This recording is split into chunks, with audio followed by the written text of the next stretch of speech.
Film ini dimulai dengan kisah dongeng klasik. Di masa lalu, ada seekor rusa muda bernama Bambi yang hidup damai bersama ibunya di tengah hutan. Namun, kedamaian itu hancur ketika ibunya dibunuh oleh pemburu liar. Sejak saat itu, Bambi harus bertahan sendirian di dunia yang kejam. Waktu berlalu, Bambi tumbuh menjadi rusa dewasa. Bambi kemudian bertemu dengan seekor rusa betina, dan dari cinta mereka, lahirlah seekor anak rusa kecil. Tapi kebahagiaan itu tidak bertahan lama. Anak mereka tewas tertabrak truk pengangkut limbah beracun, sementara induk rusa itu dibunuh oleh sopir truk yang sama. Duka mendalam membuat Bambi kehilangan kendali. Dalam keputusasaan,nya Bambi meminum air sungai yang sudah tercemar limbah.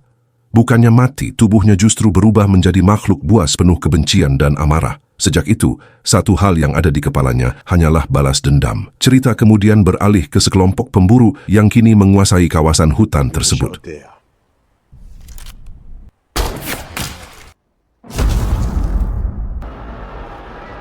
Beberapa waktu kemudian, seorang wanita bernama Sana bersama anaknya Benji sedang dalam perjalanan menuju rumah keluarga mantan suaminya untuk menghadiri arisan keluarga. Sana berharap perjalanan ini bisa menghibur Benji yang akhir-akhir ini sering murung karena rindu pada ayahnya Simon. Awalnya perjalanan berjalan lancar, tapi di tengah jalan Benji tiba-tiba merasa mual karena tidak membawa kantong plastik. Mereka menepi sebentar agar Benji bisa muntah di luar mobil. Setelah keadaan membaik, mereka kembali melanjutkan perjalanan. Really?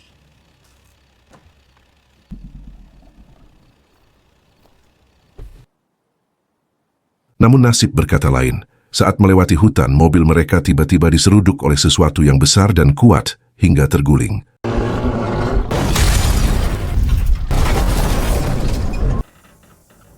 Dari balik kabut dan ranting patah, tampak sosok menyeramkan. Bambi, sang rusa yang kini berubah menjadi monster haus darah. Sopir mereka terjebak di dalam mobil yang ringsek. Bambi menekan mobil itu berulang kali, berusaha menghancurkan pengemudinya.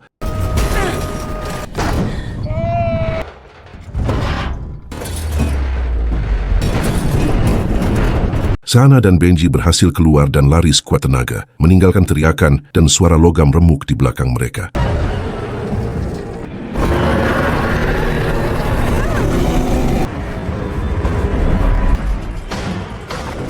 Sementara itu, di rumah keluarga mantan suaminya, ibu Simon yang bernama Mary berdiri di depan rumah sambil menatap hutan. Mary memanggil nama Bambi dengan nada seolah mengenalnya.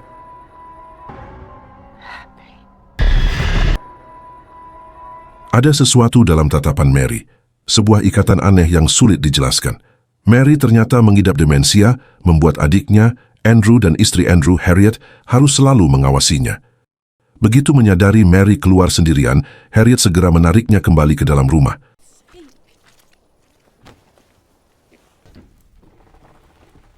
Mereka tinggal bersama anak mereka, Harrison, yang tumbuh menjadi remaja manja dan tidak sopan. Harrison sering mengejek Mary, menganggapnya gila. Beberapa saat kemudian, Sana dan Benji akhirnya tiba di rumah keluarga itu dengan wajah panik dan pakaian berantakan. Mereka menceritakan serangan mengerikan yang baru saja terjadi di hutan.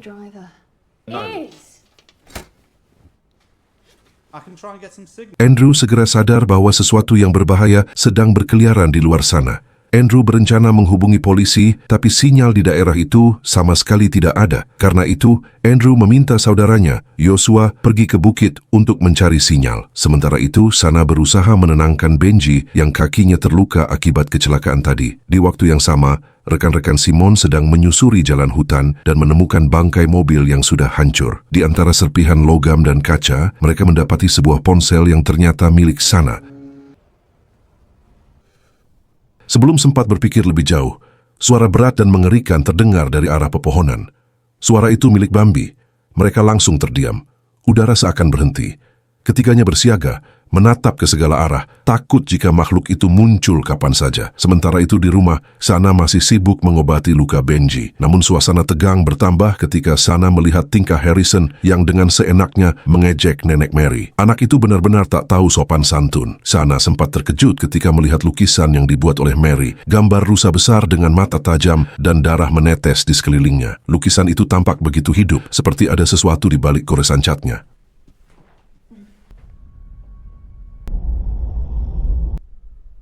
What is that? It's creepy, isn't it?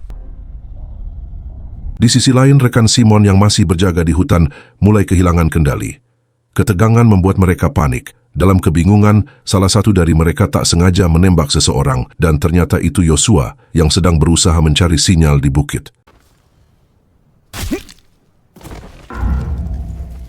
Panik dan takut akan konsekuensi perbuatannya, mereka akhirnya memutuskan untuk menyembunyikan jasad Yosua di dalam hutan, berharap tak ada yang pernah menemukannya.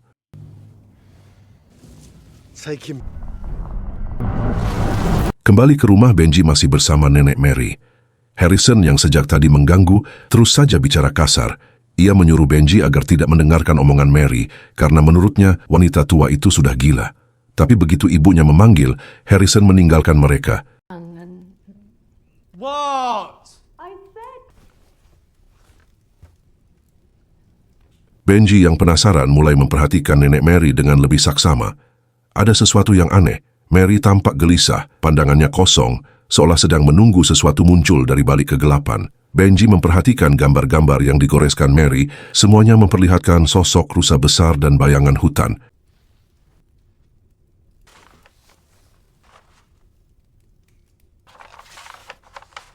Lalu tiba-tiba Mary menatap keluar jendela dengan wajah ketakutan.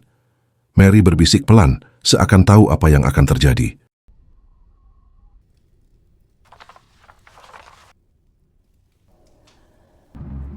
Dan benar saja, tidak lama kemudian, terdengar suara keras dari arah pintu belakang. Bambi menerobos masuk, tubuh besarnya memenuhi ruangan.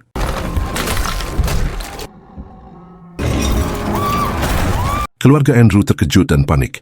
Bambi mengejar Harriet yang ketakutan, tetapi Harriet berhasil meloloskan diri dari kejaran Bambi lewat jendela kamar mandi.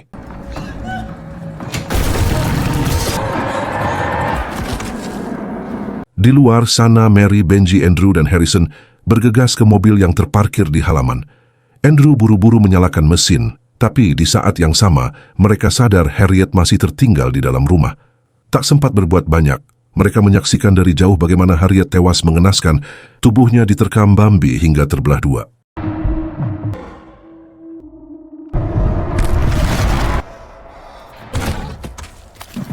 Ketakutan menyelimuti semuanya.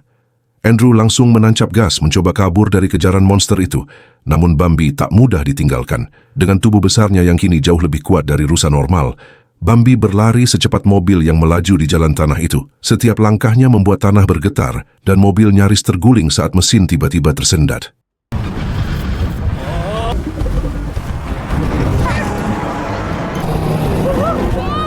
Namun berkat kerjasama dan keberanian mereka, akhirnya mobil berhasil melaju kembali. Mereka meninggalkan hutan itu dalam keadaan gemetar, berharap makhluk buas itu tidak lagi mengejar.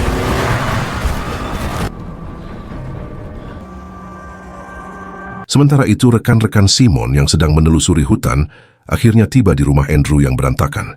Di dalam rumah, mereka menemukan sebuah lukisan rusa besar dengan mata tajam dan darah mengalir di kanvasnya. Ketika mereka memeriksa bagian belakang rumah, tergeletak tubuh Harriet yang masih hidup tapi nyaris tak berbentuk. Melihat kondisi mengenaskan itu, Michael, salah satu anggota tim, tak sanggup menahan iba. Dengan berat hati, Michael mengakhiri penderitaan Harriet agar perempuan itu tak terus tersiksa. Sementara itu, di jalan lain, rombongan Andrew yang masih berusaha kabur akhirnya terpaksa berhenti. Sebuah pohon tumbang menutup seluruh jalan. Andrew, Harrison, dan Sana turun dari mobil untuk mencari cara memindahkannya. Sementara Benji mencoba menenangkan nenek Mary yang mulai gelisah dengan cara bercerita tentang ayahnya, Simon. It's Benji, Grandma.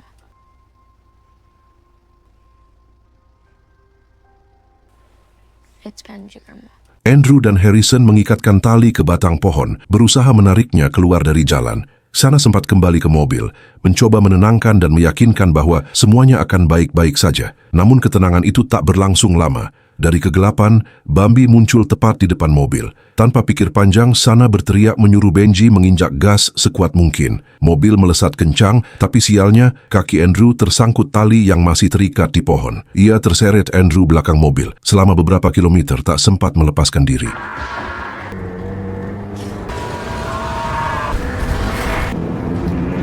Di sisi lain, Harrison yang tertinggal di lokasi malah lari ke dalam hutan, berusaha menyelamatkan diri. Namun ternyata Bambi tidak mengejar mobil Sana. Sasarannya adalah Harrison. Dengan insting tajamnya, Bambi mulai melacak mangsanya di antara pepohonan. Harrison yang panik berusaha menahan napas dan melangkah pelan agar tidak terdeteksi.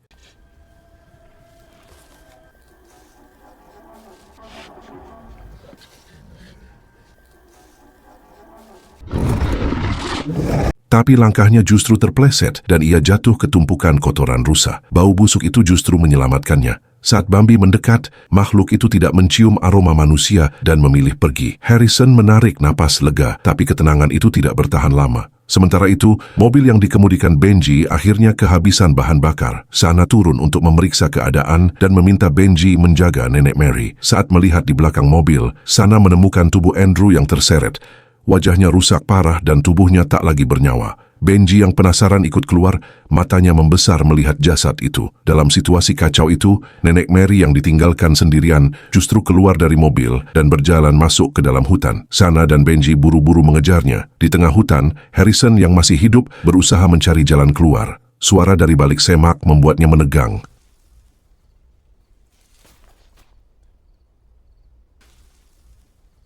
Namun ternyata itu hanya seekor kelinci kecil. Kesal karena ketakutan sendiri, Harrison menendang kelinci itu. Tapi beberapa detik kemudian, dari segala arah muncul puluhan kelinci lain dengan tatapan aneh dan gerakan cepat tidak wajar. Tubuh mereka tampak rusak dan sebagian berdarah. Ternyata mereka juga sudah terinfeksi bahan kimia yang sama seperti Bambi.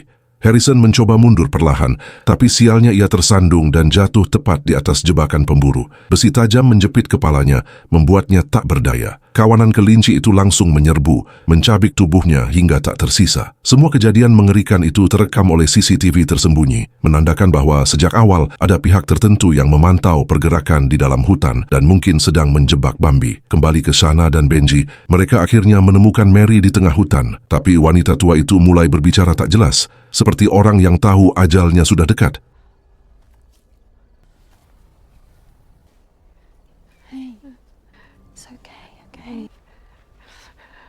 Saat Benji menyalakan suar untuk menerangi sekitar, Sana langsung memintanya mematikannya karena takut menarik perhatian Bambi, namun sudah terlambat. Di sekitar mereka, tampak tumpukan tulang dan potongan tubuh manusia, sarang Bambi. Bau busuk darah bercampur tanah basah menyengat hidung.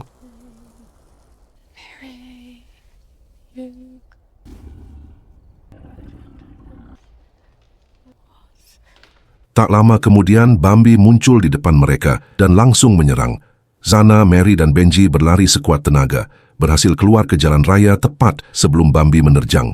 Di tepi jalan, mereka bertemu Michael dan kelompoknya. Melihat kondisi Sana dan yang lain yang setengah mati ketakutan, Michael memutuskan membawa mereka ke markas kelompoknya, berharap di sana mereka bisa sedikit lebih aman, meski semua tahu hutan itu belum selesai dengan mereka. Di perjalanan menuju markas, Sana terus mendesak Michael agar segera melapor ke pihak berwenang tentang semua kejadian mengerikan yang baru saja mereka alami. Tapi Michael menolak dengan nada tenang, mengatakan bahwa semuanya akan baik-baik saja dan mereka tidak perlu melibatkan polisi.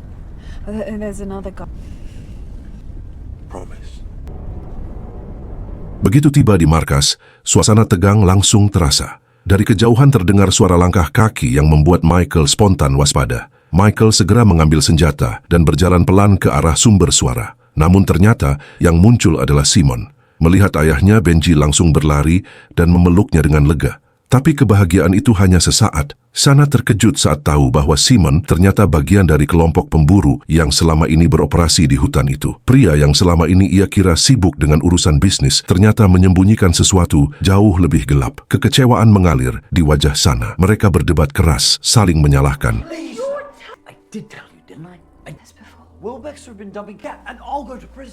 Pertengkaran itu tanpa sengaja terdengar oleh Benji yang berdiri tak jauh dari Sana. Anak kecil itu tampak terpukul. Ayah dan ibunya ternyata bukan seperti yang Benji bayangkan. Tak lama setelah itu, Benji mendengar suara tangisan kecil dari luar ruangan. Benji penasaran dan diam-diam pergi mencari sumber suara itu. Di sebuah ruangan, Benji menemukan dua anggota kelompok Michael, Eddie, dan Tyler sedang mengikat seekor anak rusa kecil, ternyata anak Bambi. Mereka berencana menjadikannya umpan untuk memancing Bambi keluar dari persembunyian. Saat mendengar percakapan mereka, Benji mulai memahami sesuatu. Ternyata yang membunuh pasangan Bambi bukanlah manusia sembarangan, tapi kelompok Simon, ayahnya sendiri. Fakta itu membuat semuanya terasa semakin rumit dan kejam.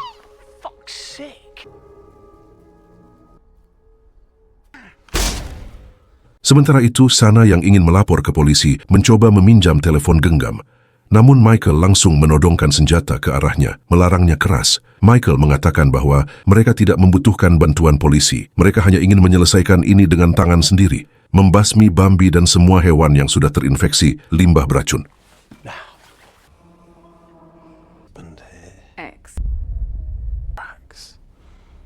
Now out of the shadows. You're bringing it here. Setelah keluar dari ruangan, Sana baru sadar Benji tidak ada. Panik, Sana langsung mencarinya. Very up this point. Di saat yang sama, Benji ternyata sedang melihat Eddie menakuti anak rusa kecil itu. Benji menatap dengan marah, tak tahan melihat hewan kecil itu diperlakukan kejam. Tyler yang merasa ingin buang air kecil pamit sebentar keluar.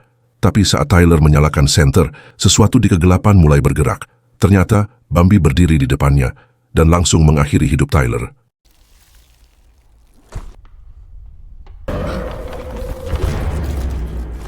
Kembali ke Eddie. Karena Tyler tak juga kembali, Eddie keluar untuk mencari. Eddie berjalan perlahan di antara pepohonan dan saat menemukan Tyler, tubuh pria itu sudah tergeletak tak bernyawa. Luka-luka besar menandakan bahwa Bambi telah menyerangnya. Ketegangan makin memuncak saat Eddie melihat sosok Bambi muncul, menatapnya dengan mata tajam dan mengejarnya.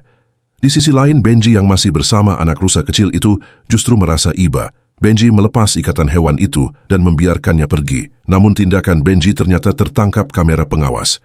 Joe, salah satu anggota kelompok yang mengawasi CCTV, langsung memberitahu Michael. Mengetahui rencananya terancam gagal, Michael bergegas mengejar Benji. Sementara itu, Eddie yang panik lari ke arah mobil berharap bisa kabur. Tapi langkah Bambi terlalu cepat.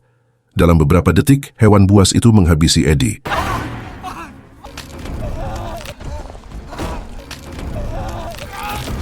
Di sisi lain, Sana dan Simon masih mencari Benji di tengah hutan yang semakin gelap. Sementara di markas, Bambi hampir saja memangsa Mary yang tak berdaya.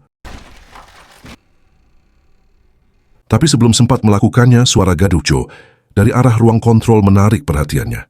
Joe yang sadar dirinya sudah ketahuan, berlari ke dapur dan menembak ke arah tabung gas. Ledakan besar pun terjadi, membakar sebagian markas. Di dalam hutan, Michael, Sana, dan Simon akhirnya menemukan Benji yang membawa anak rusa. Simon yang keras kepala itu meminta anak rusa itu dikembalikan, tapi Benji tetap bersikeras, tidak mau menyerahkan anak rusa kecil itu. Michael yang kehilangan kesabaran bahkan sempat mengarahkan senjata ke arah Benji dengan niat menembaknya. Benji, shot him again. Namun sebelum pelatuk itu sempat ditarik, tiba-tiba Bambi muncul dari balik kabut. Tubuhnya gosong, dipenuhi asap dan luka. Dengan marah, Bambi langsung menyeruduk Michael dengan kekuatan penuh, menyeretnya masuk ke dalam kegelapan hutan. Di tengah kekacauan itu, ponsel milik Michael terjatuh. Sana berusaha mengambilnya, tapi Simon dengan sikap egois langsung merebut. Alih-alih melindungi keluarganya, Simon justru lebih sibuk memikirkan keselamatan dirinya sendiri. Ketika Benji berhadapan langsung dengan Bambi yang marah, Simon malah kabur meninggalkan istri dan anaknya begitu saja. Sana yang melihat semuanya mulai memahami satu hal. Bambi tidak berniat menyerang tanpa alasan. Bambi hanya ingin mengambil kembali anaknya yang telah dirampas. Dengan tenang, Sana melepaskan anak rusa itu.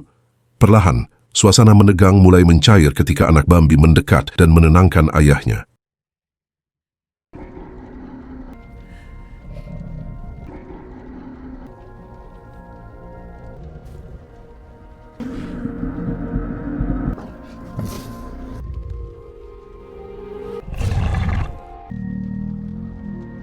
Sana segera menarik Benji menjauh, berharap semuanya berakhir di situ. Namun harapan itu hancur saat Michael, yang ternyata masih hidup, muncul lagi sambil menembakkan peluru ke arah Bambi secara membabi buta. Suara tembakannya menggema di seluruh hutan, hingga akhirnya sebuah tembakan tunggal terdengar. Peluru itu tepat mengenai kepala Michael. Yang mengejutkan, tembakan itu datang dari Mary. Wanita tua itu sudah muak melihat kekejaman dan keserakahan kelompok itu. Dengan peluru itu segalanya berakhir. Bambi yang terluka parah akhirnya roboh di hadapan mereka. Meski teror Bambi telah usai, anak rusa kecil itu hanya bisa menatap ayahnya yang tergeletak tak bernyawa. Tatapan itu penuh duka dan amarah, seolah menjadi peringatan bahwa suatu hari nanti, anak rusa itu mungkin akan menuntut balas terhadap manusia.